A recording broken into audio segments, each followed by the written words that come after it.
ఈ కాల్లో కొంచెం నీరు ఉంది మేడం, ఓకేనా? సో తీస్తున్నాను. ఆ కాల్లో నీరు ఏమీ లేదు. ఓకే, మీరు వంట చేస్తున్నారా? చేసినప్పుడు నీ క్యాప్ యూజ్ చేయండి. ఓకే.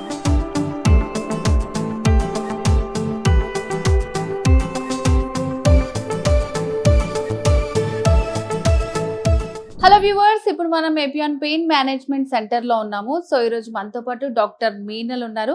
డాక్టర్ గారితో మాట్లాడి పిఆర్పికి సంబంధించి మరిన్ని విషయాలు తెలుసుకుందాం. మీనల్ మ్యామ్ నమస్తే. నమస్తే. ఎలా ఉన్నారు? నేను బాగానే ఉన్నారు. సో చాలా మంది బయట మంచి హ్యాపీ పేషెంట్స్ ని చూసాం, మేము చాలా హ్యాపీగా ఉన్నారు. సో చాలా ఏజ్డ్ అయిపోయిన వాళ్ళందరూ కూడా ఉన్నారు. ఆల్మోస్ట్ ఇందాక మనం సర్జరీ కూడా చూసాము. సో తను థర్డ్ టైం వచ్చారు అని చెప్తున్నారు కదా. సో నార్మల్ గా పిఆర్పి అంటే ఇట్స్ అ న్యాచురల్ ప్రాసెస్ అని అంటూ ఉంటారు. అవును. సో అది ఎందుకు అని నాకు కొంచెం అర్థమైంది ఈరోజు. సో ఎవరికన్నా తెలియని వాళ్ళకి, వ్యూవర్స్ కి ఏం చెప్తారు మీరు? సో ఇప్పుడు ఈ పేషెంట్ కి ట్రీట్మెంట్ చేస్తున్నాను కదా, ఇది ఆస్టియో ఆర్థరైటిస్ ట్రీట్మెంట్ చేస్తున్నాను అరుగుదల వల్లకి. సో ఈ అరుగుదల వల్ల తర్వాత ఏమవుతుంది, రెండు బోన్స్ దగ్గరికి వస్తే రబ్ అవుతుంది, పేషెంట్స్ కి నొప్పి, స్టిఫ్నెస్, వాకింగ్ చేసినప్పుడు ఇబ్బంది అవుతుంది, ఎక్కువ స్టేజ్ అయిన తర్వాత రాత్రి పడుకున్నప్పుడు కూడా నిద్ర డిస్టర్బ్ అవుతుంది కదా.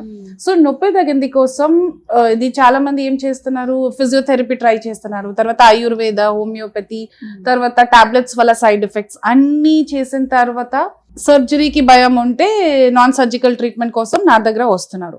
సో నా దగ్గర అన్ని ట్రీట్మెంట్ స్కానింగ్ లో చూసిన తర్వాత ఎంత డ్యామేజ్ ఉందా, పేషెంట్స్ కి సిమ్టమ్స్ ఏంటి, దాని ప్రకారం ఒక ప్రోటోకాల్ ప్రిపేర్ చేస్తాము. సో ఈ అమ్మాయి గారికి ఇది నేను పిఆర్పి ఈ రోజు థర్డ్ చేశాను. అండ్ మీరు విన్నారు కదా, 60% ఇంప్రూవ్మెంట్ ఉంది. ఓకే, సో ఇప్పుడు ఈ రోజు థర్డ్ చేశాను. ఇది ఎక్సర్సైజ్ కోసం మోటివేట్ చేయాలి. నేను మాట్లాడతాను కదా మేడం, ఎక్సర్సైజ్ చేయాలి. సో ఇప్పుడు మేడం ఏం చెప్పారు, నేను 3 సార్లు చేస్తున్నాను. తర్వాత ఇది ముందు మేడం కి జాయింట్ ఫ్యామిలీ ఉంది, సో పని చాలా ఎక్కువగా ఉంది. సో నేను చెప్పాను మేడం, మీ హెల్త్ ఇంపార్టెంట్ ఉంది, మీ ఎంత పని చేస్తే ఇది కష్టం. సో పని కూడా ఇది ఏ పని ఇంపార్టెంట్ ఉందో మేడం కి చేస్తున్నారు. ఎక్సెసివ్ పని షీ హెస్ అవాయిడెడ్. తర్వాత ఎక్సర్సైజెస్ నా టీం బయట చెప్తారు, నా డైటీషియన్ డైట్ చెప్తారు, ఇంకా లైఫ్ స్టైల్ మోడిఫికేషన్ వల్లనే ఇంప్రూవ్మెంట్ అవుతుంది. ఓకే, సో ఇది. సో అంటే ఇప్పుడు తను 3 సిట్టింగ్స్ అయిపోయింది కదా. సో అంటే ఇంకా ఎన్ని సిట్టింగ్స్ తీసుకోవాల్సింది? మేడం కి ప్రోటోకాల్ ప్రకారం 4 సిట్టింగ్స్ ఉంది. సో ఈ రోజు థర్డ్ చేశాను, ఇంకా ఒకటి ఉంది, that will be after 15 days. 15 days తర్వాత వస్తున్నాను. సో ఇందాక చూసిన పేషెంట్ ఆల్రెడీ మనం 60 years వరకు ఉన్నారు, ఉమ్మడి ఫ్యామిలీలో ఉండేది. 60 years తర్వాత చాలా మోకాల నొప్పులు వచ్చాయి, ఆపరేషన్ చేయించుకోవడం ఇష్టం లేక ఇక్కడ వచ్చి వితౌట్ ఆపరేషన్ పిఆర్పి ట్రీట్మెంట్ చేయించుకున్నారు. 3 సిట్టింగ్స్ అయినాయి. అప్పటికి మనం మాట్లాడినప్పుడు చాలా హ్యాపీగా ఉన్నారు. తను ఆల్మోస్ట్ 80% క్యూర్ అయిందని చెప్తున్నారు. 4th సిట్టింగ్ కూడా తీసుకున్నారు. సో మేడం, ఇలాంటి పేషెంట్స్ ఇప్పుడు 60 years అయిపోయిన పేషెంట్స్ ఈ ట్రీట్మెంట్ తీసుకుంటూ వాళ్ళు ఎలాంటి ప్రికాషన్స్ తీసుకోవాలి? ఫుడ్ కానీ, మెడిసిన్ కానీ, వర్కౌట్స్ కానీ ఎలాంటివి చేయాలంటారు? అయ్యా, సో ఇప్పుడు ఈ డీజెనరేటివ్ కండిషన్స్ లైక్ ఇది అరుగుదల వల్ల ఆస్టియో ఆర్థరైటిస్, దానికి లైఫ్ స్టైల్ మోడిఫికేషన్ చాలా ఇంపార్టెంట్ ఉంది. So life style modifications means specific గా నీ పెయిన్ కోసం కిందికి కూర్చున్నప్పుడు పని అవాయిడ్ చేయాలి, స్టూల్లోనే కూర్చోవాలి, మెట్ల దగ్గర అవాయిడ్ చేయాలి. తర్వాత ఎక్సర్సైజెస్ ఉన్నాయి, స్పెసిఫిక్ ఎక్సర్సైజెస్.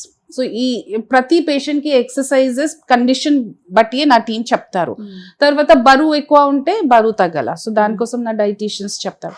తర్వాత కొన్నిసార్లు పేషెంట్స్ బయటకి ఆఫీస్ కి పని చేస్తారు, ఆ టైంలో ఏమేం ప్రికాషన్స్ ఫాలో చేయాలి. ఆర్ కొన్ని పేషెంట్స్ కి వాకింగ్, డ్రైవింగ్ ఎక్కువ ఉంటే ఆ టైంలో నీ క్యాప్ వేసుకోవాలి. నీ క్యాప్ కూడా సైజ్ ప్రకారం, తర్వాత డ్యామేజ్ ప్రకారం యూజ్ చేయాలి. సో ఈ అన్ని ఇది పేషెంట్స్ కి నేను చెప్తాను. ఇంకా పేషెంట్స్ కి కౌన్సిలింగ్ చేస్తాము. కౌన్సిలింగ్ లో మీ బాడీలో ఏం జరుగుతుంది, ఎంత డ్యామేజ్ అయింది, ఇది పేషెంట్స్ అండర్స్టాండ్ అయిన తర్వాత నా పాయింట్స్ ఫాలో చేస్తారు. సో ఇది మీరు చూసా కదా, నేను స్కాన్ లో చూసిన తర్వాత చేస్తున్నాను. సో ఎవ్రీ స్టెప్ నేను ఎక్స్ప్లెయిన్ చేశాను. మేడం చూడండి, ఇది నీడల్ ఉంది, మీ గుజ్జు బాగానే జరుగుతుంది, బాగానే ఇంప్రూవ్ అయింది. తర్వాత ఒక కాల్లో కొంచెం నీరు ఉంది, సో చెప్పాను మీకు నీరు ఉంది, that means me muscle strong లేదు, మంచిగా ఎక్సర్సైజ్ చేయాలి. లెఫ్ట్ కాల్లో నీరు లేదు.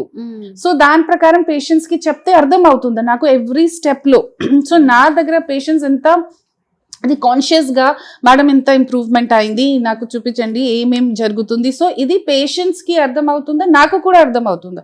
సో పేషెంట్ కంప్లైన్స్ ఇంప్రూవ్ అవుతుంది. ఓకే, సో అంటే ఆల్మోస్ట్ మనకి ఎంత టైం పడుతుంది మేడం పిఆర్పి ట్రీట్మెంట్ తీసుకున్న తర్వాత వాళ్ళకి కంప్లీట్ రికవరీ ఉంటుందా? సో ఎంత టైంలో వాళ్ళకి రికవరీ సో అవుతుంది? ఇప్పుడు పిఆర్పి ఇంజెక్షన్ తర్వాత ఓన్లీ పిఆర్పి వల్ల ఇంప్రూవ్మెంట్ కోసం కొంచెం టైం పడుతుంది. సో లైఫ్ స్టైల్ మోడిఫికేషన్ చెప్పాను కదా, ఇది కూడా చెయ్యాలి. 3-4 months టైం పడుతుంది. ఇది మ్యాజిక్ ఇంజెక్షన్స్ కాదు. ఓకే, ఇది ఒక సైన్స్ బ్యాక్డ్ ట్రీట్మెంట్ ఉంది. ఓకే, సో ఇది వెంటనే ఒక ఇంజెక్షన్ లోనే 30 minutes లోనే అన్ని కరెక్ట్ అవుతుంది, ఇది కాదు. చాలా మంది చెప్తున్నారు నా ట్రీట్మెంట్ ఓన్లీ 30 minutes కి 30 minutes లో అన్ని సెట్ అవుతుంది. కాదు, ఇది రాంగ్, ఇది ఫాల్స్. ఇది మెడికల్ ఫీల్డ్ లో ఏ ట్రీట్మెంట్ లో 30 minutes సక్సెస్ లాగా ఏమి లేదు. స్పెసిఫిక్ పిఆర్పి లో ఏమవుతుంది, ఇది రక్త కణాలు ఉంది. ఇది రక్త కణాలు ఇంజెక్ట్ చేశాను. ఇంజెక్ట్ చేసిన తర్వాత ఇది హీలింగ్ కోసం, గుజ్జు పెంచడానికి కోసం, జాయింట్ కి ఎన్వైరన్మెంట్ ఇంప్రూవ్మెంట్ కోసం టైం పడుతుంది కదా. సో ఇది step by step every day ప్రతిరోజు ఇంప్రూవ్మెంట్ అవుతుంది. So at least 3 to 4 months time పడుతుంది హీలింగ్ కోసం. తర్వాత స్ట్రెంథనింగ్ కూడా అవ్వాలి. సో ఎంత మంచిగా ఎక్సర్సైజ్ చేస్తే ఎంత మంచి స్ట్రెంథనింగ్ అవుతుంది. సో హీలింగ్ పిఆర్పి ద్వారా అవుతుంది, స్ట్రెంథనింగ్ ఎక్సర్సైజ్ ద్వారా అవుతుంది. ఓకే, సో అంటే వాళ్ళు కొంచెం ఇందాక చూసిన పేషెంట్ కొంచెం వెయిట్ ఎక్కువ ఉన్నట్టు అనిపిస్తున్నారు. సో అంటే వెయిట్ కూడా వాళ్ళు ఏమైనా లాస్ అవ్వాల్సి ఉంటుంది? అసలు వెయిట్ లాస్ పేషెంట్స్ చేతిలో లేదు కదా. ఓకే, అండ్ ఇది బాడీ కంట్రోల్లో కూడా లేదు. అండ్ ఈ ఏజ్ లో ఇప్పుడు చాలా ఎక్కువగా డైటింగ్ కూడా కష్టం, ఎక్కువగా వాకింగ్ కూడా కష్టం. సో బరువు తగ్గాల, బట్ ఇది స్లో ప్రాసెస్. సో నా డైటిషియన్ ఉన్నారు, నా ఫిజికల్ థెరపిస్ట్ ఉన్నారు కదా, ఇది ఒక టార్గెట్ ఇస్తారు. 6 months లో 2 kg target, 3 kg target. So patients కి కూడా 3 kg తగ్గింది కోసం 6 months టైం ఉంటే దే విల్ డూ ఇట్. ఇప్పుడు నేను చెప్తాను మీకు 10 kgs తగ్గాల 1 month లో, ఎలా చేస్తారు కదా. సో ఇది ప్రాక్టికలీ ఏమేం పాసిబిలిటీ ఉందా దాని ప్రకారం చెప్తాను పేషెంట్స్. ఓకే, సో అంటే వాళ్ళు నిజంగానే ఎన్ని ఇయర్స్ నుంచో వాళ్ళు ఒకటే ఫుడ్ హ్యాబిట్స్ కి అలవాటు అయిపోయి ఉంటారు. ఇప్పుడు సడన్ గా నిజంగా 5 kgs 10 kgs లూస్ అంటే వాళ్ళు చాలా కష్టం భయపడిపోతూ ఉంటారు. దానికోసం ఇది ప్రాక్టికల్ పాయింట్స్ ప్రకారమే ఇది ట్రీట్మెంట్ జరుగుతుంది. ఓకే, సో డాక్టర్ అంటే ఇప్పుడు నార్మల్ గా పిఆర్పి ట్రీట్మెంట్ అనేది స్పోర్ట్స్ పీపుల్ కి కూడా యూజ్ అవుతుందా? ఇప్పుడు టెన్నిస్ ఎల్బో అంటారు, షోల్డర్ లో అంటారు, చాలా స్పోర్ట్స్ వాళ్ళకి కూడా చాలా ప్రాబ్లమ్స్ వస్తాయి. సో వాళ్ళకు కూడా యూజ్ అవుతుందా? అవును, ఇది స్పోర్ట్స్ లో ఇంకా బెటర్ రిజల్ట్స్ అవుతుంది. బికాస్ స్పోర్ట్స్ వాళ్ళకి ఏం కావాలి, ఫాస్ట్ గానే రిటర్న్ బ్యాక్ టు స్పోర్ట్స్ కదా.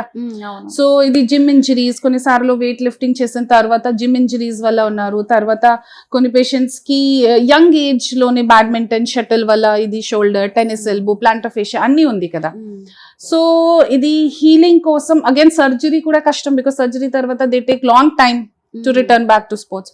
సో పిఆర్పికి మంచి రిజల్ట్స్ ఉంది స్పోర్ట్స్ ఇంజరీస్ లో. ఓకే, సో అంటే ఒక్కసారి స్పోర్ట్స్ వాళ్ళకి ఏంటంటే వాళ్ళకి వెంటనే క్విక్ గా మళ్ళీ నెక్స్ట్ గేమ్ లో పార్టిసిపేట్ చేయటము, సో లేదంటే వాళ్ళకి నెక్స్ట్ టోర్నమెంట్స్ ఉంటాయి, అలా ఉంటాయి కదా. సో వాళ్ళకి కూడా ట్రీట్మెంట్ సేమ్ ఉంటుందా, వేరేలా ఉంటుందా? ఇది వేరే ఉంది, బికాస్ ఇది ఇప్పుడు ఫాస్ట్ గానే కావాలి. సో చాలా హై డెన్సిటీ పిఆర్పి కావాలి. తర్వాత ఎక్సర్సైజ్ కూడా స్పోర్ట్స్ పీపుల్ కి వేరే ఉంది కదా. సో స్పోర్ట్స్ ట్రైనింగ్, సో ఇది జనరల్ గా డీజనరేటివ్ కండిషన్స్ కి ఎలా చేస్తారో దాంట్లో కొంచెం డిఫరెంట్ ఉంది. ఓకే, సో మేడం అంటే ఫైనల్ గా పిఆర్పి ట్రీట్మెంట్ అనేది ఎలాంటి వాళ్ళు చేయించుకోవచ్చు, ఎలాంటి వాళ్ళకి సూటబుల్ అవుతుంది అంటారు? ఈ పిఆర్పి ట్రీట్మెంట్ ఎవ్రీ పేషెంట్ కి సూట్ అవుతుంది, ఎందుకంటే ఇది పేషెంట్స్ బ్లడ్ ద్వారానే ఉంది.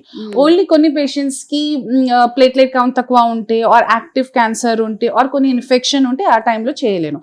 అదర్వైజ్ ఒక హెల్దీ పేషెంట్ ఉంటే బీపీకి, షుగర్ కి, కిడ్నీ ప్రాబ్లమ్ కి, కొలెస్ట్రాల్ ప్రాబ్లమ్ కి, హార్ట్ ప్రాబ్లమ్ పేషెంట్స్ కి నా ట్రీట్మెంట్ కి సంబంధం లేదు.